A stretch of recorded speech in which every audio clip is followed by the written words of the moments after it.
Hello everyone, स्वागत है आपका यूपीएससी हिंदी में। हम लोग देख रहे हैं साइंस की सीरीज़ जिसमें हम लोग पढ़ रहे हैं बायोलॉजी। पिछले लेक्चर में हमने पढ़ा था टेक्सोनॉमी के बारे में, जिसमें हम लोगों ने देखा वर्गीकरण, जो जीवधारी होते हैं उनका जो वर्गीकरण होता है उसके बारे में हमने देखा था। ठीक है, तो एक बार फिर से एक ओवरव्यू ले लेते हैं लेक्चर का। सबसे पहला जो आता है वो होता है जगत। जगत काफ़ी बड़ी क्वांटिटी में जीवधारियों का जो समूह होता है उसको किंगडम कहा जाता है। उसके बाद आता है संघ, जिसको फाइलम कहा जाता है। फिर वर्ग आता है क्लास। फिर गुण आता है ऑर्डर, कुल, फैमिली, वंश, जीनस और जाति स्पीशीज। अभी ये जो ऑर्डर है इसको आपको एज इट इज़ याद करना है, मतलब जिस तरह से यहाँ दिया हुआ है ये आपको ऑर्डर के साथ ही याद करना है। इसको हियरार्की कहा जाता है। क्लासिफिकेशन का जो वर्गीकरण किया जाता है उसका जो ऑर्डर होता है वो यही होता है। ठीक है, सबसे बड़ा जगत होता है, फिर संघ होता है, फिर वर्ग होता है, गुण होता है, कुल होता है, वंश होता है और जाति होती है। ठीक है, किसी भी तरीके से अपने निमोनिक्स बना के आप लोग याद कर सकते हैं। इम्पॉर्टेंट ये होता है कि इसमें जो जीनस है और स्पीशीज़ है ये इम्पॉर्टेंट होती है, क्योंकि जैसे अगर हम साइंटिफिक नाम की बात करें तो जो वैज्ञानिक नाम होता है, जैसे ह्यूमन बीइंग को हम लोग होमो सेपियंस नाम से कहते हैं।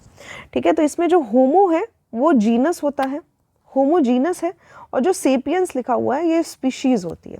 ठीक है, तो वंश और जाति ये दोनों ही बायनोमियल नॉमेनक्लेचर में आते हैं, नॉमेनक्लेचर में आते हैं, जिसको कार्ल लिनियस के द्वारा इसका नामकरण किया गया था। ठीक है, तो होमो सेपियंस और या फिर जो भी और साइंटिफिक नाम होते हैं किसी भी चीज़ के, उसमें जीनस और स्पीशीज़ के साथ ही लिखा जाता है, दोनों को मिला के। नेक्स्ट हम लोग देखेंगे, पिछले लेक्चर में मैंने ऐसा देखा कि जब हम लोग किंगडम एनिमेलिया पढ़ रहे थे, जीव जगत के बारे में पढ़ रहे थे, तो उस टाइम पे थोड़ा वॉइस का इशू आया था, इसलिए मैंने इसको फिर से रिवाइज़ करवा दिया है आपका। मतलब नोट्स है, इसको मैं आपको रिवाइज़ करवा देती हूँ। सबसे पहला आता है प्रोटोजोआ। प्रोटोजोआ होता है एक कोशिकीय होता है, साथ ही परजीवी होता है। ठीक है, कुछ एग्जाम्पल हैं जैसे कि अमीबा, पैरामीशियम, यूग्लिना। इंपॉर्टेंट है इसमें यूग्लिना, क्योंकि यूग्लिना में दो कैरेक्टरिस्टिक्स पाए जाते हैं, दो तरह के क्वालिटीज़ पाई जाती है, एक प्लांट वाली और एक एनिमल की। प्लांट की इसलिए क्योंकि इसमें क्लोरोफिल पाया जाता है, और एनिमल की इसलिए क्योंकि इसका जो स्ट्रक्चर होता है वो कुछ इस तरह से होता है, और साथ में ये एक तरह की टेल निकली रहती है, तो ये टेल के माध्यम से ये इधर उधर चल सकता है, मूवमेंट होती है इसमें, इसलिए इसको एनिमल की कैटेगरी में रखा जाता है। ठीक है, प्रोटोजोआ है, याद रखिएगा। परजीवी होता है, एक कोशिकीय होता है, अमीबा, पैरामीशियम, यूग्लिना। उसके बाद आता है पॉरीफेरा। पॉरीफेरा का अर्थ होता है कि जिसमें नंबर ऑफ पोर्स बने हो, पोर्स मतलब छेद बने रहते हैं, स्पंज होता है जो। ठीक है, तो स्पंज जो होता है कई सारे छेद बने रहते हैं, एक तरह का स्पंज वैसा स्ट्रक्चर होता है, इस तरह का जलीय जीव होता है, इसको आप लोग याद कर सकते हैं, देख सकते हैं यहाँ पे। उसके बाद आता है निडारिया। निडारिया या फिर सिलेंट्रेटा, हिंदी में भी यही कहा जाता है, बस इसको हिंदी में लिख दिया जाता है, तो नाम बस वही है। इनका जो स्ट्रक्चर होता है वो सैक लाइक बॉडी होती है, मतलब थैले जैसा स्ट्रक्चर होता है, जलीय जीव होते हैं, इनका स्टिंग निकला रहता है। ठीक है, कांटे जैसे स्ट्रक्चर बने रहते हैं, इससे एक केमिकल निकलता है जिसका नाम होता है नेमाटोसिस्ट। ठीक है, नेक्स्ट हमारा चौथा वर्गीकरण है प्लैटीहेल्मिन्थ्स। ठीक है, जिसको फ्लैट वर्म भी कहा जाता है, ये भी एक प्रकार का परजीवी होता है। स्ट्रक्चर होता है इसका फ्लैट होता है, चिपटा स्ट्रक्चर होता है। एग्जाम्पल के लिए होता है लिवर फ्लूक। ठीक है, लिवर फ्लूक इस तरह का स्ट्रक्चर है। इसके बाद प्लेनेरिया और टेप वर्म। ठीक है, ये भी परजीवी होते हैं, और फ्लैट वर्म इसका नाम आप लोग याद कर सकते हैं। ठीक है, तो चपटे कृमि के रूप में पाया जाता है। इसके बाद आता है नेमाथेल्मिन्थ्स। ठीक है, तो इसमें क्या आता है, इसमें राउंड वर्म्स आते हैं। ठीक है, ये क्या होते हैं, गोल कृमि होता है, दिखता कैसे है तो कुछ इस प्रकार से। ठीक है, इनका जो स्ट्रक्चर होता है वो इस तरह से राउंड स्ट्रक्चर होगा, इस तरह से, पर ये डिवाइडेड नहीं होगा। ठीक है, डिवाइडेड नहीं होगा, ऐसे नहीं बना होगा। ठीक है, तो एग्जाम्पल आपको याद रखना है, राउंड वर्म होता है इसका एग्जाम्पल, गोल कृमि। इसके बाद आता है एनीलिडा। एनीलिडा का भी स्ट्रक्चर कुछ ऐसा ही होता है, पर यहाँ पे क्या होता है कि इसमें सेगमेंट्स बने रहते हैं इस तरह के। उसके बाद आता है आर्थ्रोपोडा। आर्थ्रोपोडा में जितने भी कीड़े मकोड़े होते हैं ये सभी आर्थ्रोपोडा में ही पाए जाते हैं। इनकी जो बॉडी होती है ये 3 पार्ट्स में डिवाइडेड होती है। एक होता है इनका सिर, हेड, एक होता है इनका गला जिसको थोरैक्स कहा जाता है, उसके बाद आता है एब्डोमेन मतलब इनका पेट। तो यहाँ पे हेड, थोरैक्स और एब्डोमेन। ठीक है, एग्जाम्पल के लिए देख सकते हैं हम लोग यहाँ पे स्पाइडर बना हुआ है, बाकी मच्छर मक्खी ये सभी क्या हैं, आर्थ्रोपोडा में आते हैं।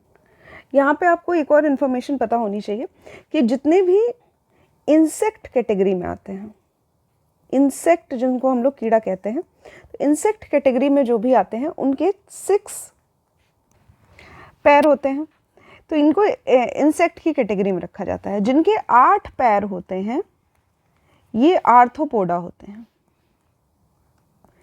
ठीक है, इनको इंसेक्ट नहीं कहा जाता है, जैसे स्पाइडर, ठीक है, तो मकड़ी हुआ या फिर केकड़ा हुआ, या जिनके कई सारे पैर होते हैं, ऐसे भी कुछ मिलीपीड्स होते हैं जिनके कई पैर होते हैं, तो वो इंसेक्ट की कैटेगरी में नहीं आते हैं। इंसेक्ट की कैटेगरी में सिर्फ वही आते हैं जिनके 6 पैर होते हैं। उसके बाद हमारा आठवां कैटेगराइजेशन होता है जिसको हम लोग मोलस्क कहते हैं। मोलस्क में आता है स्नेल, घोंघा आता है इसमें, सिंपल सा एग्जांपल है। ठीक है, घर में आपने शंख अगर देखा होगा तो वो भी मोलस्क की ही कैटेगरी में आता है। उसके बाद आता है एकाइनोडर्मेटा। एकाइनोडर्मेटा जलीय जीव होते हैं जिनके जो शरीर होती है, जिनका जो बॉडी होता है उसमें इस तरह से कांटे निकले रहते हैं। ठीक है, तो ये जो है ये एक स्टारफिश है, ये एकाइनोडर्मेटा की कैटेगरी में आता है, जलीय जीव होते हैं ये सभी। इसके बाद आता है कॉर्डेट। कॉर्डेट्स जो होते हैं ये सभी ऐसे जीव होते हैं जिसमें नोटोकॉर्ड पाया जाता है, नोटोकॉर्ड। ठीक है, तो इनमें 5 कैटेगरी में विभाजित है। पहला होता है पीसेस, मछली होती है। दूसरा होता है उभयचर, अम्फीबियंस। फिर तीसरा आता है रेप्टाइल्स, सरीसृप होते हैं। उसके बाद फिर ईव्स आते हैं, पक्षी आते हैं जिसमें, और लास्ट आता है हमारा मैमल्स। ये सभी जो हैं ये हमारे किंगडम एनिमेलिया में आते हैं। तो आई होप आप लोगों को यहाँ तक समझ में आ गया होगा। इसके बाद हम लोग पढ़ेंगे, आज के लेक्चर में हम लोग देखेंगे सेल के बारे में, पढ़ेंगे कोशिका के बारे में। ठीक है, तो सेल्स के साथ स्टार्ट करते हैं। सेल जो होता है वो स्मॉलेस्ट यूनिट ऑफ लाइफ होता है, जीवन की सबसे छोटी इकाई होती है। इसके साथ ही इसको बिल्डिंग ब्लॉक्स ऑफ लाइफ भी कहा जाता है, मतलब जीवन का निर्माण खंड कहा जाता है। सेल की जो स्टडी की जाती है, जो अध्ययन किया जाता है कोशिकाओं का, उसको सेल बायोलॉजी कहा जाता है।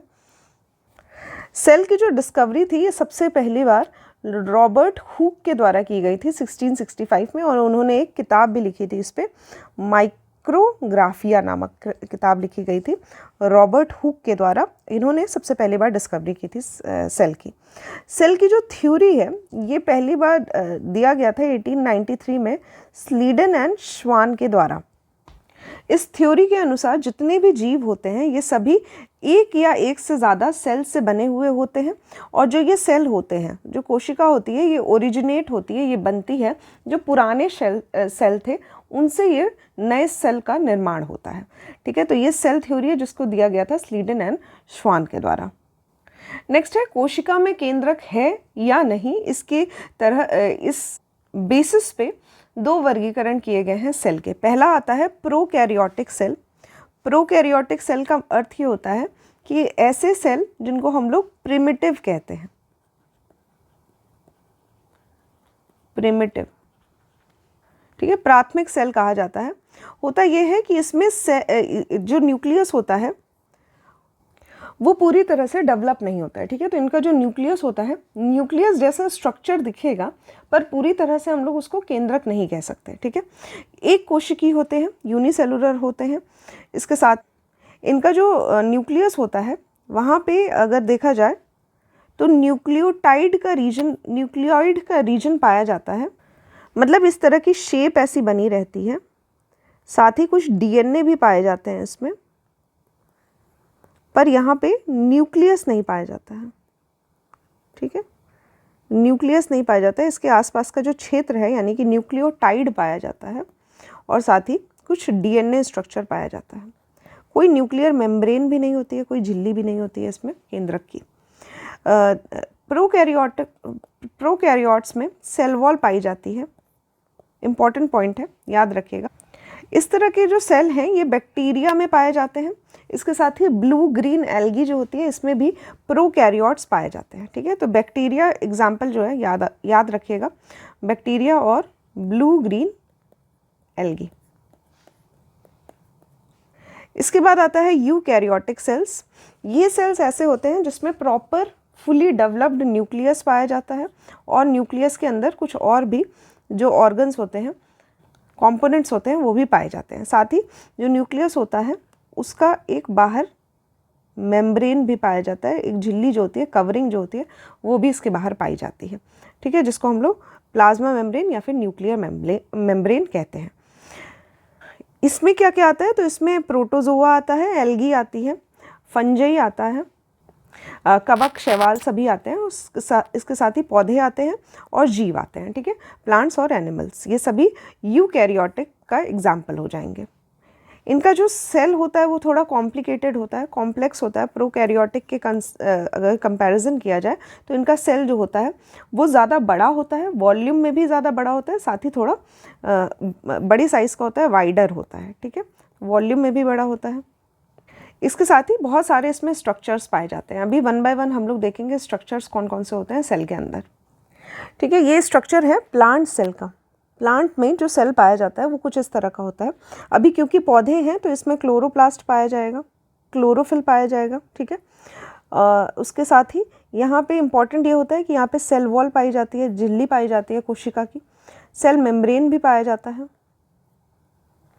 ठीक है। तो झिल्ली भी पाई जाती है और साथ ही कोशिका भित्ति भी पाई जाती है, सेल वॉल कहा जाता है। इसके साथ ही कुछ और चीज़ें हैं, जैसे इसमें कुछ एक द्रव्य भरा रहता है जिसको हम लोग फ्लूइड कहते हैं, जिसको वैक्यूल कहा जाता है, वैक्यूल। प्लांट की अगर बात की जाए तो खाली रिक्त स्थान जो होता है उसको वैक्यूल कहा जाता है। और इसके साथ ही केंद्रक होता है न्यूक्लियस कुछ इस तरह का, फिर क्रोमोसोम्स होते हैं कुछ जिसमें डीएनए पाया जाता है, डीएनए इस तरह का। बाहर का जो ये फ्लूइड है इसको हम लोग साइटोप्लाज्म कहते हैं, ठीक है, इस तरह का होता है साइटोप्लाज्म। और बाकी कुछ और भी इसके साथ ही ऑर्गेनल्स पाए जाते हैं। नेक्स्ट अगर हम लोग एनिमल सेल की बात करें तो इसमें एक बीच में केंद्रक पाया जाता है, तो न्यूक्लियस है, न्यूक्लियस के अंदर कुछ न्यूक्लियोलस पाए जाते हैं, मतलब इसके जो कंपोनेंट्स होते हैं उसका नाम है। इसका एक मेम्ब्रेन होता है जिसको न्यूक्लियर एनवेलप कहा जाता है। तो ये सभी क्या है, न्यूक्लियस का ही पार्ट हो जाएगा, ठीक है। ये बड़ा सा क्षेत्र जो है ये न्यूक्लियस कहलाएगा। इसके साथ ही इसमें और भी चीज़ें पाई जाती है, जैसे कि ये जो फ्लूइड है, जो द्रव भरा हुआ है, इसको हम लोग कहते हैं साइटोप्लाज्म, जो कि कॉमन है दोनों में, प्लांट में भी पाया जाता है, साइटोप्लाज्म पाया जाता है। इसके साथ कुछ और यहाँ पे चीज़ें हैं, जैसे कि सेल की मेम्ब्रेन है, एक प्लाज्मिक रेक्टिकुलम है जिसको ईआर नाम से देखा जाता है, ईआर एंडोप्लाज्मिक रेक्टिकुलम। कुछ स्मूथ होता है सरफेस, किसी की सरफेस जो होती है स्मूथ होती है, किसी की सरफेस क्या होती है, रफ होती है, तो उसको रफ एंडोप्लाज्मिक रेक्टिकुलम कहा जाता है। उसके बाद आता है माइटोकॉन्ड्रिया भी आता है इसमें, राइबोसोम्स आते हैं, लाइजोसोम आते हैं, फिर सेंट्रोसोम होता है, ठीक है, डीएनए जिसमें पाया जाता है, सेंट्रोसोम। एक गोल्जी बॉडीज़ पाई जाती है, ठीक है। ये सभी क्या है, ये एनिमल सेल और प्लांट सेल का स्ट्रक्चर होता है। अभी वन बाय वन हम लोग देखेंगे कि क्या है, एक एक जो पार्ट्स हैं इनका काम क्या होता है। सबसे पहला है हमारा सेल वॉल, जिसको हम लोग कोशिका भित्ति कहते हैं, ठीक है।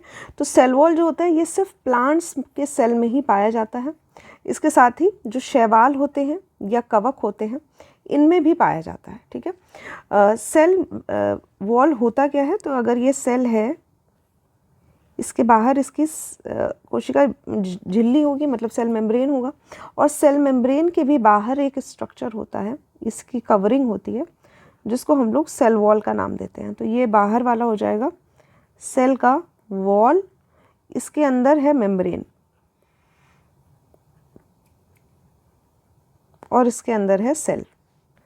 अभी इसका काम जो होता है ये स्ट्रक्चर को सपोर्ट प्रदान करता है, ठीक है। इसके साथ ही प्रोटेक्शन, सुरक्षा भी प्रदान करता है। होता ये है कि अगर आप किसी प्लांट का जो स्ट्रक्चर है, जो इसका तना होता है, अगर आप उसको दबाने की कोशिश करेंगे तो वो दबता नहीं है उतनी आसानी से। वहीं अगर आप नॉर्मल अगर किसी की जानवर की अगर आप स्किन दबाने की कोशिश करेंगे तो थोड़ा सा अंदर चला जाता है। तो क्योंकि इसलिए होता है क्योंकि उतना सपोर्ट नहीं मिला रहता है। ठीक, तो अभी सेल वॉल का काम ये होता है कि एक तरह से उसको मजबूती प्रदान करता है, साथ ही सुरक्षा प्रदान करता है, जिसकी वजह से वो थोड़ा स्किन जो होती है वो थोड़ी कठोर हो जाती है। अभी जो प्लांट का जो सेल वॉल होता है ये सेलुलोज से बना होता है, या फिर हेमी सेलुलोज से बना रहता है, या फिर पेक्टिन नाम से आपको इसको जान सकते हैं। ठीक है, तो सेलुलोज, हेमी सेलुलोज या फिर पेक्टिन। अगर कवक की बात की जाए तो इसमें जो सेल वॉल होती है वो काइटिन की बनी होती है। इंपॉर्टेंट है, इसको याद रखिएगा कि इनका जो सेल वॉल होता है वो काइटिन का बना होता है। नेक्स्ट है सबसे इम्पॉर्टेंट पॉइंट कि एनिमल का जो सेल होता है इसमें सेल वॉल नहीं पाया जाता है। ये काफ़ी इंपॉर्टेंट है। यही डिफरेंस होता है अगर हम एनिमल सेल की बात करें और प्लांट सेल की बात करें। तो प्लांट सेल में सेल वॉल पाई जाती है, किसकी बनी होती है, तो सेलुलोज की बनी होती है, या हेमी सेलुलोज की बनी रहती है, या फिर पेक्टिन की बनी रहती है। पर अगर एनिमल सेल की बात की जाए तो इसमें सेल वॉल नहीं पाई जाती है। उसके बाद आता है प्लाज्मा मेम्ब्रेन या फिर सेल मेम्ब्रेन। ठीक है, तो कोशिका जो झिल्ली होती है उसको हम लोग कहते हैं प्लाज्मा मेम्ब्रेन या फिर सेल मेम्ब्रेन। इनका काम ये होता है कि कोशिका को, जो सेल है उसको बाहरी एटमॉस्फेयर जो है या बाहर का जो इन्वायरमेंट है उससे बचाना। ठीक है, उसको प्रोटेक्ट करने का काम करता है। और इसमें लिक्विड पाया जाता है जिसमें कई तरह के प्रोटीन भी पाए जाते हैं। ये सेमी परमिएबल मेम्ब्रेन होती है, मतलब कि इसमें आदान प्रदान आराम से हो सकता है किसी भी आयंस का, या फिर जो भी ऑर्गेनिक मॉलिक्यूल्स होते हैं उनका मूवमेंट हो सकता है। नेक्स्ट आता है एंडोप्लाज्मिक रेक्टिकुलम, जिसको हम लोग ER नाम से जानते हैं। जितने भी कार्बोहाइड्रेट्स या फिर प्रोटीन होते हैं ये दूसरे अंगों तक इसका परिवहन करते हैं। ट्रांसपोर्टेशन का काम जो होता है ये ER के द्वारा किया जाता है। दो तरह के ER होते हैं, एक होता है रफ, जिनकी सरफेस रफ होती है, दूसरा जिनकी सरफेस स्मूथ होती है। रफ इसलिए होती है क्योंकि इनका जो स्ट्रक्चर होता है इस तरह का स्ट्रक्चर होता है, इसमें राइबोसोम्स पाए जाते हैं इस तरह से। ठीक है, तो जब ये इस तरह से राइबोसोम्स पाए जाते हैं तो इनका स्ट्रक्चर क्या होता है, रफ हो जाता है। और राइबोसोम्स क्या करते हैं, प्रोटीन सिंथेसिस का काम करते हैं। दूसरा क्या होता है जिसमें राइबोसोम्स नहीं पाए जाते हैं, मतलब सिर्फ ER का स्ट्रक्चर होता है। इनका काम ये होता है कि कैल्शियम आयंस को ये स्टोर करते हैं। जो स्मूथ एंडोप्लाज्मिक रेक्टिकुलम होते हैं ये लिपिड्स, प्रोटीन्स, स्टेरॉइड्स इनका संश्लेषण करते हैं, सिंथेसिस करते हैं, इसके साथ ही कैल्शियम आयंस को स्टोर करते हैं। नेक्स्ट है राइबोसोम्स। राइबोसोम्स जो होते हैं साइटोप्लाज्म में पाए जाते हैं, मतलब अगर ये आपका सेल है तो सेल के अंदर जो द्रव है इसमें राइबोसोम्स पाए जाते हैं। इसके साथ ही अगर कोई एंडोप्लाज्मिक रेक्टिकुलम है इस तरह का तो इसमें चिपके हुए भी पाए जाते हैं। यहाँ पे जो रफ एंडोप्लाज्मिक रेक्टिकुलम है उसके ऊपर भी पाए जाते हैं राइबोसोम्स। राइबोसोम का काम ये होता है कि ये प्रोटीन को बनाते हैं। ठीक है, तो इनका काम होता है टू मेक प्रोटीन्स। इसके बाद आता है माइटोकॉन्ड्रिया। इनका काम होता है, इनको power house of the cell भी कहा जाता है। इनका काम होता है कि जो भी श्वसन क्रिया हो रही है सेल के द्वारा उससे ये लोग एनर्जी को प्रोड्यूस करते हैं। ठीक है, और ये जो एनर्जी निकलती है ये ATP के फॉर्म में होती है। ATP, ठीक है, तो ATP क्या होता है, एडिनोसाइन ट्राइफॉस्फेट। एडिनोसाइन ट्राइफॉस्फेट, और ये जो क्रिया होती है जिससे ATP बनता है श्वसन क्रिया से, इसको हम लोग कर्ब साइकिल कहते हैं, कर्ब साइकिल। नेक्स्ट आता है गोल्जी बॉडीज। तो गोल्जी बॉडीज जो होती है गोल्जी कॉम्प्लेक्स के नाम से भी जानी जाती हैं। इनका कार्य होता है प्रोटीन या लिपिड्स जो होते हैं इनको बनाना, इसके साथ ही इनका शिपिंग करना, ट्रांसपोर्ट करना, और जितने भी सेल के प्रोडक्ट्स होते हैं उनको सिंथेसाइज करने का काम गोल्जी कॉम्प्लेक्स के द्वारा किया जाता है। उसके बाद आता है लाइजोसोम्स। लाइजोसोम्स को हम लोग सुसाइडल बैग कहा जाता है, जिसको आत्मघाती थैली के नाम से भी जाना जाता है लाइजोसोम्स को। ऐसा इसलिए कहा जाता है क्योंकि ये डाइजेशन का काम करता है। ठीक है, पाचन क्रिया का कार्य करता है और जितने भी प्रोटीन्स, पॉलीमर या न्यूक्लिक एसिड पाए जाते हैं, कार्बोहाइड्रेट्स पाए जाते हैं सेल के अंदर, उनको तोड़ने का काम करता है, ब्रेक डाउन का काम करता है। ठीक है, तो पाचन क्रिया कैसे होगी? यदि सेल के अंदर बाहर से कुछ आ रहा है, कोई मटेरियल आ रहा है, तो उसका पाचन करेगा। इसके साथ ही जो सेल के अंदर की भी प्रोडक्ट्स हैं उनकी भी पाचन क्रिया करता है, इसीलिए इसको आत्मघाती थैली भी कहा जाता है, सुसाइडल बैग कहा जाता है। ठीक है, याद रखिएगा, लाइजोसोम्स को कहा जाता है सुसाइडल बैग। यही क्वेश्चन पूछे जाते हैं, मल्टीपल टाइम्स पूछे गए हैं, इसलिए आपको ये सब पॉइंट्स याद होने चाहिए। नेक्स्ट आता है सेंट्रोजोम। सेंट्रोजोम जो होता है ये सिर्फ एनिमल सेल में ही पाया जाता है। प्लांट्स में या फिर जो फंजाई होती हैं इनमें सेंट्रोजोम नहीं पाया जाता है। सेंट्रोजोम जो होता है ये सेल के डिवीजन में हेल्प करता है, सेंट्रोजोम। नेक्स्ट आता है वैक्यूल्स।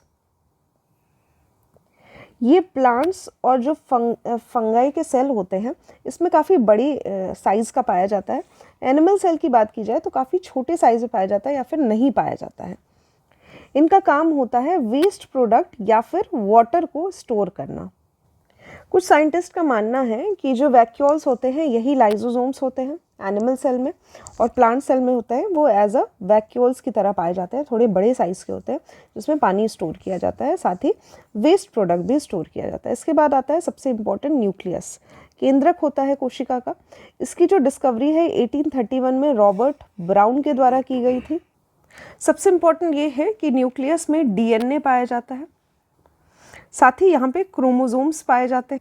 ठीक है, जो डीएनए होते हैं ये एक आनुवांशिक सामग्री होती है, हेरिडिटरी मटेरियल होता है जो कि कोशिका को जो आनुवांशिक विशेषताएं होती है इसको नियंत्रित करता है। ठीक है, तो यहाँ पे कंट्रोल करता है जो हेरिडिटरी कैरेक्टर्स होते हैं, जैसे कि एक पर्सन से उसका जो चाइल्ड है उसमें जो भी कैरेक्टरिस्टिक्स ट्रांसफ़र होते हैं इसको कंट्रोल किया जाता है डीएनए के द्वारा।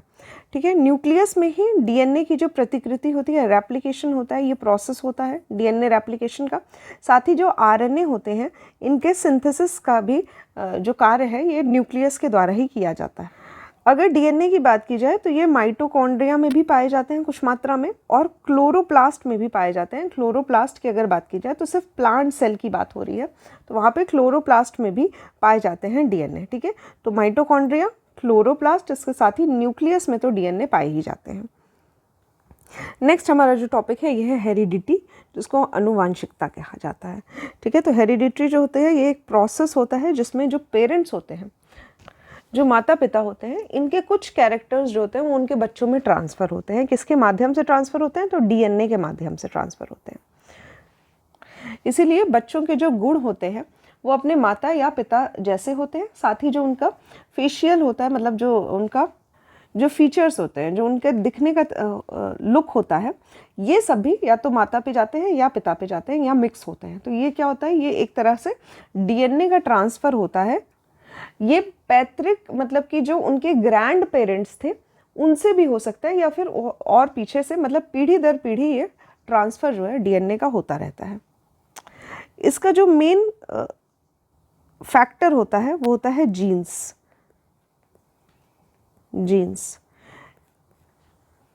और जीन्स की जो स्टडी होती है इसको हम लोग जेनेटिक्स के नाम से जानते हैं। नेक्स्ट, अगर रिप्रोडक्शन के टाइम पे देखा जाए तो कुछ जेनेटिक वेरिएशन होता है, मतलब डीएनए जो होती है उसकी पूरी कॉपी नहीं हो पाती है। अगर ये माता का डीएनए है और ये पिता का डीएनए है तो रिप्रोडक्शन के टाइम पे एग्जैक्ट कॉपी नहीं बन पाती है, तो उसमें कुछ त्रुटियां होती है जिसको हम लोग एरर कहते हैं। डीएनए में, डीएनए की कॉपी में कुछ एरर होता है और इसी की वजह से कुछ वेरिएशन आते हैं। वेरिएशन मतलब कुछ बदलाव आते हैं, डीएनए की एग्जैक्ट फोटोकॉपी नहीं हो पाती है, और यही कारण है कि आनुवांशिक भिन्नता आ जाती है जो बच्चा पैदा होता है उसमें। और ये ज़रूरी भी है क्योंकि विकास के लिए इसका योगदान काफ़ी इम्पोर्टेंट होता है। इसी को इवोल्यूशन कहा जाता है, मतलब टाइम के साथ जो ज़रूरी बदलाव आते हैं उसको इवोल्यूशन कहा जाता है।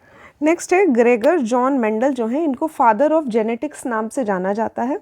इनका कहना था कि जितने जो भी माता पिता होते हैं उन दोनों का ही योगदान होता है किसी जो गुण होते हैं उसके आनुवांशिकता को प्रदान करने में, दोनों का ही योगदान होता है और दोनों का इक्वल योगदान माना जाता है। इन्होंने स्टडी किया था जेनेटिक्स के बारे में, और इनकी जो स्टडी थी वो मटर के दाने, मतलब जो मटर होता है जिसको पाइसम सटिवियम कहा जाता है, उस पे इन्होंने स्टडी की थी, और वहाँ से इन्होंने आनुवांशिकता का जो गुण होता है, जो ट्रेट्स होते हैं, उसके बारे में स्टडी किया।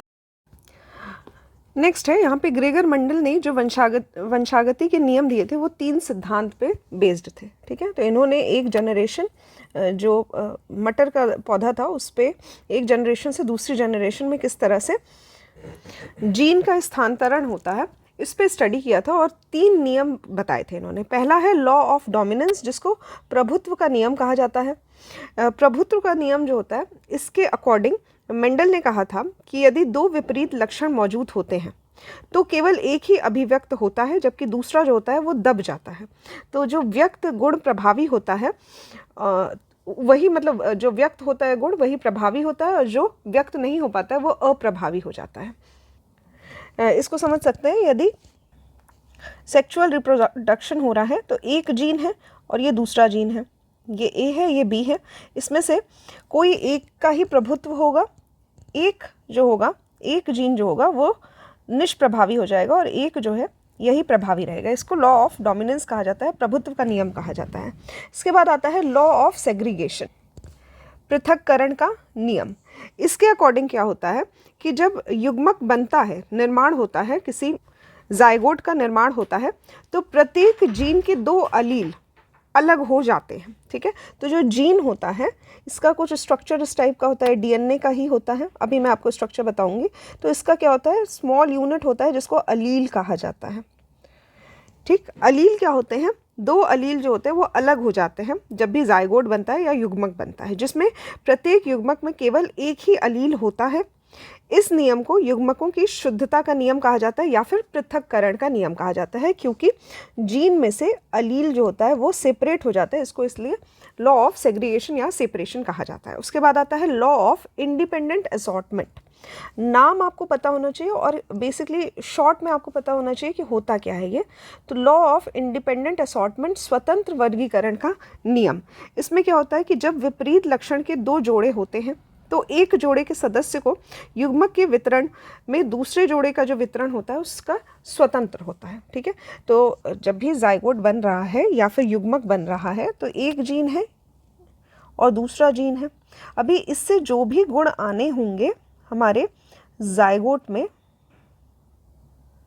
या फिर युग्मक में, जो भी जीन आने होंगे वो इसकी जीन से जो आने हैं उससे स्वतंत्र रहता है, ठीक है। तो इसको इंडिपेंडेंट असॉर्टमेंट कहा जाता है, स्वतंत्र वर्गीकरण का नियम कहा जाता है। नेक्स्ट आता है जीनोम। जीनोम क्या होता है, तो कंप्लीट सेट ऑफ डीएनए होता है जिसमें सभी जीन्स आते हैं, ठीक है। इसको जीनोम को कह सकते हैं हम लोग, जीन्स का कलेक्शन कहा जाता है, मतलब सभी सेट ऑफ डीएनए, सभी जीन्स को मिला के जीनोम का संज्ञा दी जाती है, ठीक है। डायग्राम यहाँ पे देख सकते हैं हम लोग, ये एक सेल है, सेल के अंदर जो केंद्रक होता है, केंद्रक में क्रोमोसोम्स पाए जाते हैं, गुणसूत्र पाए जाते हैं, और जो गुणसूत्र होते हैं इसको अगर माइक्रोस्कोप में देखा जाए तो क्रोमोसोम के अंदर दिखेगा कि कई सारे धागे जैसे, इस तरह के धागे जैसे बना हुआ है स्ट्रक्चर, ठीक है। तो कुछ इस तरह का स्ट्रक्चर जो आपस में इस तरह का ये जो स्ट्रक्चर है, ठीक है। इसको क्या कहते हैं, इसको हम लोग कहते हैं डीएनए, जो कि प्रोटीन से बनता है। अभी इसके बारे में हम लोग डिटेल में पढ़ेंगे। डाई न्यूक्लियोइक एसिड होता है ये।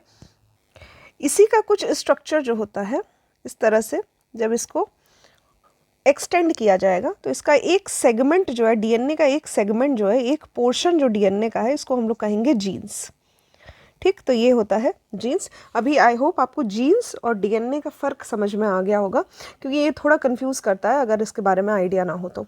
और यहीं अगर बहुत सारे जीन्स को मिला दिया जाए, बहुत सारे जीन्स को मिला दिया जाए जिसमें सब में डीएनए है, डीएनए का स्ट्रक्चर है, डीएनए है कई सारे, तो ये क्या बन जाता है हमारा, ये बन जाता है हमारा जीनोम, जीनोम। नेक्स्ट है हमारा न्यूक्लियोइक एसिड, ठीक है। 2 तरह के न्यूक्लियोइक एसिड होते हैं, एक होता है डीएनए जिसको डाईऑक्सी राइबो न्यूक्लियोइक एसिड कहा जाता है, एक होता है आरएनए जो कि राइबो न्यूक्लियोइक एसिड कहा जाता है। दोनों ही न्यूक्लियोटाइड का स्ट्रक्चर होते हैं। जो न्यूक्लियस के अंदर जो सब्सटेंस पाया जाता है वही सब्सटेंस इस डीएनए में भी, ठीक है, तो ये डीएनए हो गया। डीएनए के अंदर न्यूक्लियोटाइड पाया जाता है, न्यूक्लियोटाइड, और ये भी न्यूक्लियोटाइड से ही मिलके बनते हैं, जिसमें कुछ और भी सब्सटेंस होते हैं, जैसे कि कार्बन शुगर होता है, मतलब कार्बन का कंपाउंड होता है, फॉस्फेट होता है, फॉस्फोरस होता है, फॉस्फेट का ग्रुप होता है, साथ ही नाइट्रोजनस बेस होते हैं, नाइट्रोजन भी होता है इसमें। ठीक है, नाइट्रोजन दो फॉर्म में होता है, एक होता है प्यूरीन, एक होता है पायरेमिडीन। ठीक है, प्यूरीन में आता है एडिनिन और ग्वानिन। ठीक है, तो यहाँ पे भी देख सकते हैं एडिनिन, ये जो जीन है इसमें कई सारे यहाँ पे कलर बने हुए हैं, तो ये जो येलो कलर है, यहाँ पे येलो कलर है, ये क्या है, ये एडिनिन है, एडिनिन। ठीक, तो जीन डीएनए जो है वो इस तरह से बना रहता है, कई सारे एसिड का स्ट्रक्चर जो होता है वो आपस में जुड़ा होता है। ठीक, तो यहाँ पे नाइट्रोजन और कार्बोनेट और एसिड मिलके, प्रोटीन मिलके क्या बनाते हैं, डीएनए बनाते हैं। तो यहाँ पे एडिनिन एक हो गया और दूसरा ग्वानिन। हिंदी में भी इसको यही कहते हैं, तो प्लीज़ हिंदी और इंग्लिश में कंफ्यूज मत होइएगा, क्योंकि सेम कहा जाता है इसको। और अगर आपको साइंस के क्वेश्चन पूछे जाएंगे तो उसमें आपको बस इसी शब्द को हिंदी में लिख दिया जाएगा। ठीक है, कुछ अलग इसका मतलब जहाँ जहाँ होगा वहाँ मैं आपको बता दूंगी। पर यहाँ पे एडिनिन और ग्वानिन जो होता है ये प्यूरीन बेस का नाइट्रोजन होता है, जो कि दोनों में, डीएनए और आरएनए दोनों में पाया जाता है। उसके बाद आता है पायरिमिडीन बेस, जिसको हम लोग कहते हैं साइटोसिन, साइटोसिन, इसके थायमीन और यूरेसिल। ठीक है, नाम इंपॉर्टेंट है, याद रखिएगा, साइटोसिन, थायमीन और यूरेसिल, ये पायरेमिडीन बेस होते हैं, नाइट्रोजन के ही बेस हैं, पायरेमिडीन होते हैं नाइट्रोजन। साइटोसिन जो होता है वो डीएनए आरएनए दोनों में पाया जाता है, थायमीन सिर्फ डीएनए में पाया जाता है, और यूरेसिल जो है ये सिर्फ आरएनए में ही पाया जाता है। डीएनए और आरएनए के अंतर की बात की जाए तो डीएनए और आरएनए में न्यूक्लिक एसिड तो दोनों में ही पाया जाता है, बस एक होता है डाईऑक्सी राइबो न्यूक्लियस होता है, मतलब डाई होता है, दो शुगर का कंपाउंड पाया जाता है, और एक राइबो न्यूक्लिक एसिड होता है, आरएनए होता है। ठीक है, इसके साथ ही इनका जो संरचना होती है, कार्य होता है, स्थिरता होती है, इसमें भी अंतर होता है। संरचना समझ सकते हैं यहाँ पे, अगर डीएनए की बात की जाए तो डीएनए कुछ इस तरह से होता है, यहाँ पे अगर ये एक है, एक लाइन है तो इसी में दूसरी लाइन जुड़ी रहती है, ये कुछ डीएनए का स्ट्रक्चर होता है, डबल स्ट्रैंडेड इसको कहते हैं, इसको द्विरज्जुकीय कहा जाता है। इसके साथ ही अगर आरएनए की बात की जाए तो उसमें एक ही श्रृंखला होती है, इसको सिंगल स्ट्रैंडेड या फिर एकल रज्जुकीय कहा जाता है। ठीक है, तो यहाँ पे दोहरे हेलिक्स में रहता है, डबल हेलिक्स रहता है, वहीं इसकी क्या होती है, सिंगल श्रृंखला होती है, सिंगल श्रृंखला पाई जाती है आरएनए की। डीएनए पूरा पूरा अनुवांशिक पदार्थ होता है, और आरएनए की बात की जाए तो इसमें से कुछ विषाणु ही अनुवांशिक पदार्थ होते हैं, बाकी क्या होते हैं, सेल को ही बनाते हैं। ठीक है, तो यहाँ पे डीएनए और आरएनए का मतलब आपको समझ में आ गया होगा। और एक और बात, यहाँ पे साइंस जो है हमें उतनी ही लेवल की पढ़नी है जितना कि हमारा कंपटीशन क्लियर हो जाए, इसके ज़्यादा हमें कोई साइंस में ज़्यादा डिटेल में जाके कोई फ़ायदा नहीं है, किसी को यहाँ पे पीएचडी नहीं करनी है। और जिसको भी मन करे ज़्यादा इन्फॉर्मेशन गेन करने की, तो आप खुद से भी एक बार चाहे तो उस टॉपिक को पढ़ सकते हैं। ठीक है, बट यहाँ पे सिर्फ जितना घटना चक्र के क्वेश्चन आपके सॉल्व हो जाए उतने ही लेवल का यहाँ पे साइंस जो है वो पढ़ाने की कोशिश की जा रही है। डीएनए की जो खोज है ये फर्स्ट टाइम फेडरिच मिशर के द्वारा की गई थी 1869 में। वहीं जो इसका मॉडल है, डबल हेलिक्स मॉडल जो है, जैसे दो स्ट्रैंड जो है, ये वॉटसन एंड क्रिक के द्वारा इसको खोजा गया था 1953 में, काफ़ी लेट है, मतलब अभी रिसेंट में ही 1953 में डबल हेलिक्स स्ट्रक्चर का खोज किया गया था। डीएनए जो होता है ये जेनेटिक कोड्स जो होते हैं उनको कैरी करता है, जो कि विकास में डेवलप करते होते हैं, विकास में सहायता करते हैं, साथ ही रिप्रोडक्शन में सहायता करते हैं, और जिस तरह से एक पीढ़ी से दूसरी पीढ़ी तक जो गुणों का ट्रांसफ़र होता है वो डीएनए के माध्यम से किया जाता है। ठीक है, तो ये हेरिडिटरी इन्फॉर्मेशन शेयर करते हैं, जो माता पिता होते हैं या फिर उनके माता पिता होते हैं, उनके भी गुण आ जाते हैं किसी ग्रैंड चाइल्ड में, ग्रैंड पेरेंट्स के थ्रू, तो ये भी डीएनए के द्वारा ही किया जाता है। उसके बाद आता है ह्यूमन क्रोमोसोम्स, जिसको हम लोग गुणसूत्र कहते हैं। न्यूक्लियस में क्रोमोसोम्स पाए जाते हैं। क्रोमोसोम्स जो होते हैं पुरुष में, महिलाओं में, दोनों में ही 23 पेयर्स पाए जाते हैं, 23 जोड़े पाए जाते हैं क्रोमोसोम्स के। 23 जोड़े का अर्थ ये है कि टोटल मिला के 46 हो जाएंगे। इसमें से 22 ऐसे होते हैं जिनको हम लोग ऑटोसोम्स कहते हैं। ऑटोसोम्स क्या होते हैं कि महिलाओं में और पुरुषों में दोनों में ही एक जैसे 22 पाए जाते हैं। सिर्फ एक पेयर ऐसा होता है जो कि महिलाओं का अलग होता है और पुरुषों का अलग होता है। मतलब ये महिला है कि पुरुष है इसको डिफाइन करता है, सेक्स को डिफाइन करता है ये दोनों ही क्रोमोसोम्स। मेल्स में क्या होते हैं 44 पेयर्स होते हैं, इसके साथ एक्स और वाई क्रोमोसोम्स होते हैं। और महिलाओं की बात की जाए, फीमेल्स की बात की जाए तो 44 क्रोमोसोम्स तो कॉमन होते हैं, ऑटोसोम्स होते हैं। वहीं 2 एक्स क्रोमोसोम्स पाए जाते हैं। ठीक है, तो एक्स वाई पुरुषों में होता है एक्स वाई और महिलाओं में होता है एक्स एक्स। इसी तरह से जब उनके बच्चे होते हैं तो उसमें अगर एक्स वाई क्रोमोसोम जाता है उन दोनों का, तो एक्स वाई के हिसाब से जो बच्चा होता है वो लड़का होता है, और अगर एक्स एक्स क्रोमोसोम्स बनता है तो लड़की होती है। ठीक है, तो इस तरह से ये टोटल जो डिफरेंस होता है लड़का या लड़की का, ये सिर्फ एक पेयर ऑफ क्रोमोसोम्स पे ही डिपेंड करता है, जो कि एक्स वाई होता है या फिर एक्स एक्स होता है। नेक्स्ट है जैव उर्वरक, बायो फर्टिलाइज़र्स। बायो फर्टिलाइज़र्स क्या होता है कि फर्टिलाइज़र्स जो होते हैं वो जो फसल होती है उसके उत्पादकता को बढ़ाने में मदद करते हैं। अभी जो उर्वरक होते हैं ये 2 प्रकार के हो सकते हैं, या तो केमिकल्स हो सकते हैं या फिर जैव हो सकते हैं, बायो फर्टिलाइज़र्स हो सकते हैं। केमिकल फर्टिलाइज़र्स ज़्यादा इफ़ेक्टिव होते हैं, लेकिन इनकी वजह से एयर या फिर वाटर का पॉल्यूशन होता है। ठीक है, तो इनको रोकने के लिए हमने जैव उर्वरक का इस्तेमाल करना शुरू कर दिया है। जैव उर्वरक मेनली 3 प्रकार के होते हैं। पहला होता है बैक्टीरिया, दूसरा होता है फंजाई, कवक, और तीसरा होता है साइनोबैक्टीरिया। ठीक है, सबसे पहले बैक्टीरिया देखा जाए तो बैक्टीरिया जो होते हैं इनका जो एग्जाम्पल है बायो फर्टिलाइज़र में, मतलब उर्वरक के रूप में अगर इसका एग्जाम्पल देखा जाए तो नाइट्रोजन फिक्सेशन नोड्यूल्स पाए जाते हैं जिनका काम होता है नाइट्रोजन की स्थिरता करना। ठीक है, नाइट्रोजन को फिक्स करना। ऐसे जो बैक्टीरिया होते हैं इनको राइजोबियम कहा जाता है। राइजोबियम ये पौधों के रूट्स में होते हैं और इनका काम ये होता है कि जो एटमॉस्फेयर का नाइट्रोजन है इसको ये लोग पौधों को प्रदान करते हैं एटमॉस्फेयर से कैप्चर करके। तो कुछ बैक्टीरिया के नाम आपको पता होना चाहिए, जैसे कि एजोस्पाइरिलम, इसके साथ ही एजेटोबैक्टर्स और स्पाइरिलम, दोनों का काम ये होता है कि नाइट्रोजन, जो फ्री नाइट्रोजन है एटमॉस्फेयर का, इसको कैप्चर करना, इसको रूट्स में कैप्चर करना। प्लांट की रूट्स में जो नोड्यूल्स होते हैं इसमें कैप्चर करते हैं और साथ ही पौधों को प्रदान करते हैं। ठीक है, तो नाइट्रोजन की कमी को पूरा करने के लिए इस तरह के बैक्टीरिया का यूज़ किया जाता है। किस तरह की फसलों में यूज़ किया जाता है तो कॉटन में, साथ ही वीट में, गेहूं में, मस्टर्ड में और मक्के की खेती में इसका इस्तेमाल किया जाता है।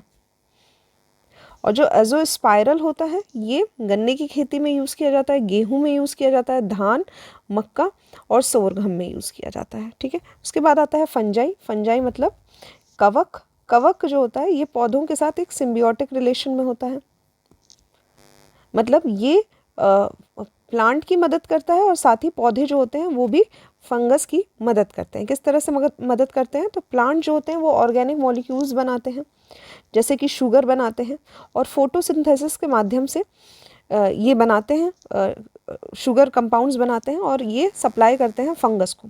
जो फंगस उग जाते हैं प्लांट के ऊपर उनको सप्लाई करते हैं। जैसे कि आपने देखा होगा मशरूम जैसा स्ट्रक्चर जो है वो कभी कभी प्लांट के ऊपर बन जाता है। ठीक है, कोई पौधा होता है या पुराने पेड़ होते हैं उनके ऊपर मशरूम जैसे स्ट्रक्चर बने रहते हैं, तो वो क्या होते हैं, वो कवक होते हैं।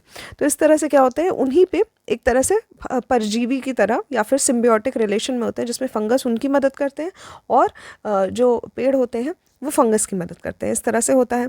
और वही फंगस जो होते हैं वो क्या सप्लाई करते हैं, तो ये प्लांट को पानी सप्लाई करते हैं, न्यूट्रिएंट मटेरियल सप्लाई करते हैं, जैसे कि फॉस्फोरस सप्लाई करते हैं, जो कि वो मिट्टी से निकालते हैं। ठीक है, तो इस तरह से फंगस भी मदद करता है पौधे की, और दोनों साथ साथ में ही ग्रो करते हैं।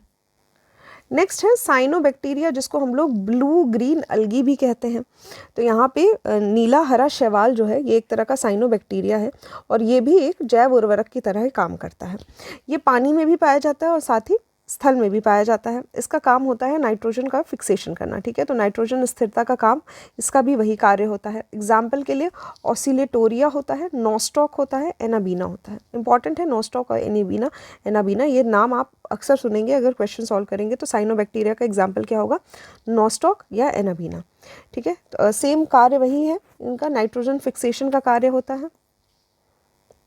अजोला और एनाबीना का कॉम्बिनेशन जो है ये धान के खेतों में पाया जाता है। अजोला जो होता है वो खाना प्रदान करता है एनाबीना बैक्टीरिया को, एनाबीना को, और एनाबीना जो है बदले में नाइट्रोजन को अजोला को प्रोवाइड करती है, ठीक है। तो इस तरह से अजोला नाइट्रोजन पा सकता है और एनाबीना जो है वो उससे अजोला से खाना प्राप्त कर सकती है। इस तरह से दोनों के बीच में एक सिम्बियोटिक रिलेशन, परस्पर जो एक प्रॉफिट की स्थिति होती है वो चलती रहती है। नेक्स्ट हम लोग देखेंगे मानव शरीर की जो संरचना होती है, उसका जो स्ट्रक्चर होता है, उसमें सबसे पहला है स्केलेटन और मसल सिस्टम, ठीक है। तो जो हड्डी का ढांचा पाया जाता है, इसके साथ ही जो मांसपेशियां पाई जाती हैं, इनका सिस्टम पाया जाता है, इसके बारे में हम लोग अध्ययन करेंगे। एनाटॉमी क्या होती है, तो एनाटॉमी एक ब्रांच ऑफ साइंस होती है जिसमें हम लोग शरीर के शेप का, उनके संरचना का और साथ ही उनके जो अंग होते हैं उनके बीच में आपस में परस्पर क्या संबंध होता है, इसके बारे में हम लोग स्टडी करते हैं, एनाटॉमी कहा जाता है।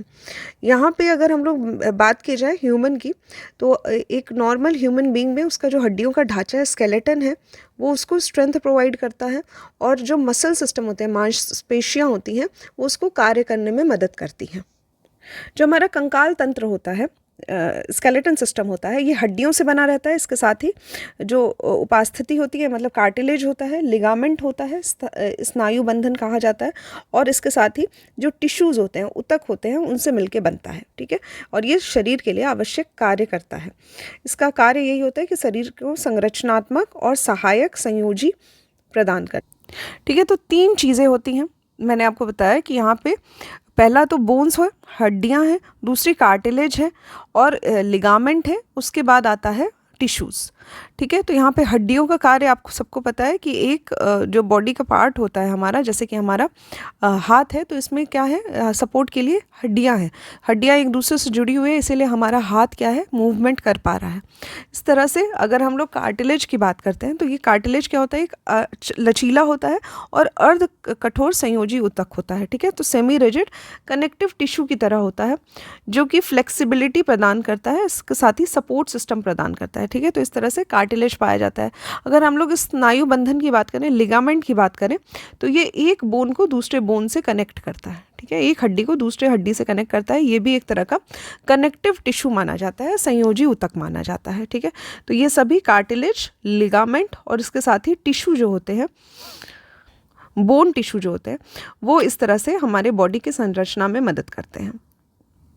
अगर एक वयस्क की बात की जाए, तो एडल्ट ह्यूमन में लगभग 206 हड्डियां पाई जाती है, ठीक है। जिसमें से अगर हम लोग बात करें, तो अगर हमारे जो मस्तिष्क है, स्कल है, इसमें 22 बोन्स पाई जाती है, जिसमें से 8 को क्रेनियल कहा जाता है और 14 बोन्स को फेसियल बोन्स कहा जाता है, ठीक है। ह्यूमन स्कल यानी कि खोपड़ी की बात हो रही है, ठीक है। तो फिर से यहाँ पे क्रेनियल मसल्स जो होती हैं वो क्रेनियल बोन्स जो होती हैं वो 8 होती हैं। उसके बाद फेस पे, हमारे चेहरे पे 14 बोन्स पाई जाती हैं। हमारे कान में 6 पाई जाती है, 3 एक कान में पाई जाती है, 3 एक कान में पाई जाती है, जिसमें से एक होता है हमारा मैलियस, जिसको हैमर कहा जाता है। उसके बाद होता है इंकस, एनविल कहा जाता है, और एक होता है स्टेप्स, जिसको स्टायरप कहा जाता है। तो इस तरह से एक कान में पाया जाता है और दूसरा तीन जो है वो दूसरे कान में पाया जाता है। इस तरह से दोनों कान मिला के 6 बोन्स जो होती हैं ये होती हैं, ठीक है। याद कर सकते हैं मेलियस, इंकस और स्टेपल्स। हिंदी में भी इसको यही मेलियस, इंकस और स्टेपल्स ही कहा जाता है। उसके बाद एक और मसल होती है, एक और बोन होती है जो हमारे स्कल में पाई जाती है, जिसको हेयॉइड कहा जाता है। स्टेपल्स की अगर बात करें, तो हमारे पूरे मानव शरीर में सबसे छोटी जो हड्डी है वो स्टेपल्स होती है, जो कि कान में पाई जाती है। नेक्स्ट अगर हम लोग रीढ़ की हड्डी की बात करते हैं, वर्टिब्रल कॉलम की बात करते हैं, तो इसमें 26 वर्टिब्रे पाए जाते हैं, 26 बोन्स पाई जाती हैं। हमारी पूरी जो रीढ़ की हड्डी होती है ये छोटी छोटी बोन्स से मिलके बनती है। उसके बाद आता है रिब्स, यानी कि पसलियाँ जो होती है वो हमारी 12 जोड़े में पाई जाती है, मतलब टोटल 24 पसलियाँ होती हैं, ठीक है, जिसको रिब्स कहा जाता है। और रिब केज कहा जाता है, जिसमें कई सारी रिब्स को मिलाकर एक रिब केज बनता है। हमारा जो चेस्ट वाला स्ट्रक्चर होता है ये रिब केज से बना होता है। नेक्स्ट है, अगर हमारा जो ह्यूमन बॉडी है इसमें जल का कितना प्रतिशत पाया जाता है, इसको अगर हम लोग कैलकुलेट करते हैं तो वो होगा, अगर वयस्क पुरुष है तो उसमें 60 से 65% जो है ये पानी पाया जाता है। अगर नवजात है, नवजात में लगभग 78% पानी पाया जाता है। और लगभग 1 वर्ष की आयु का जो बच्चा है उसमें 65% पानी पाया जाता है, ठीक है। एक अडल्ट वुमन की बात की जाए तो उसमें भी लगभग 55 से 60% पानी पाया जाता है उसके शरीर में। इसके साथ ही अगर हम लोग हर प्रत्येक अंग की बात करें तो ब्रेन और हार्ट मिलाकर 73% पानी है, लंग्स में लगभग 83% पानी है, स्किन में 64% पानी है, मसल्स और हमारी जो किडनी है इसमें 79% पानी है, और हमारी हड्डियों में लगभग 31% पानी है। एक वयस्क पुरुष को लगभग 3 लीटर पानी जो है प्रतिदिन पीना चाहिए। और इसके साथ ही अगर महिलाओं की बात की जाए तो लगभग 2.2 लीटर्स पानी की ज़रूरत होती है महिलाओं को।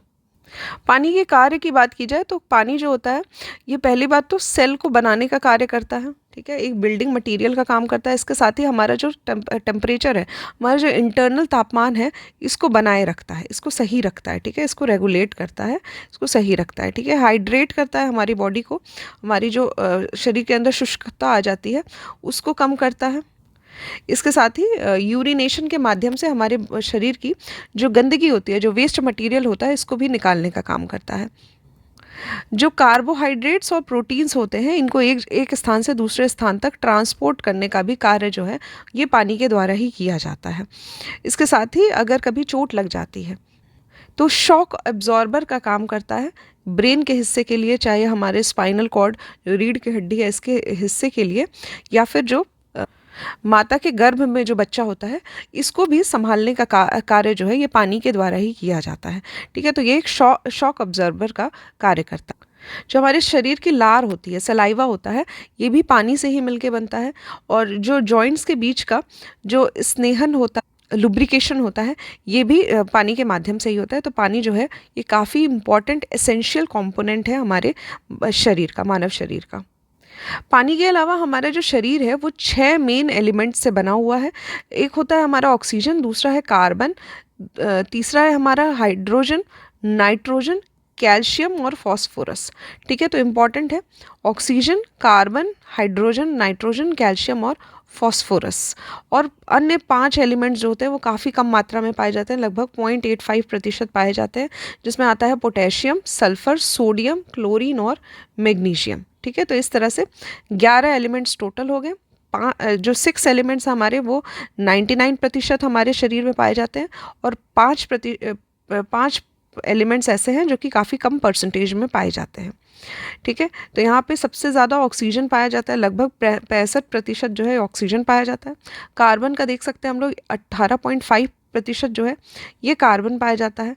हाइड्रोजन 9.5% है, नाइट्रोजन हमारा 3.2% है, कैल्शियम 1.5% है, फॉस्फोरस 1 है, फॉस्फोरस फिर 0.4 सल्फर भी है, फॉस्फोरस 1 है, पोटेशियम 0.4 है, सल्फर 0.3 है, 0.4 से कम 0.3 है, सोडियम उससे भी कम 0.2 है, क्लोरीन 0.2 है, और मैग्नीशियम भी 0.2% पाया जाता है हमारे शरीर में, ठीक है। तो सबसे ज़्यादा ऑक्सीजन की मात्रा है, फिर कार्बन की है, फिर हाइड्रोजन की है, नाइट्रोजन की है, उसके बाद सब calcium, phosphorus, potassium, sulphur, sodium, chlorine या मैग्नीशियम आते हैं हमारे शरीर में। इसके साथ ही बहुत कम मात्रा में हमारे शरीर में boron, chromium, cobalt, fluorine, iodine, iron, manganese etcetera पाए जाते हैं, जो कि 0.1% से भी कम हमारे शरीर में पाए जाते हैं। तो आज के लेक्चर में बस इतना ही। कल के लेक्चर में हम लोग पाचन तंत्र के साथ शुरू करेंगे, डाइजेस्टिव सिस्टम के बारे में हम लोग पढ़ेंगे। So thank you for watching the lecture.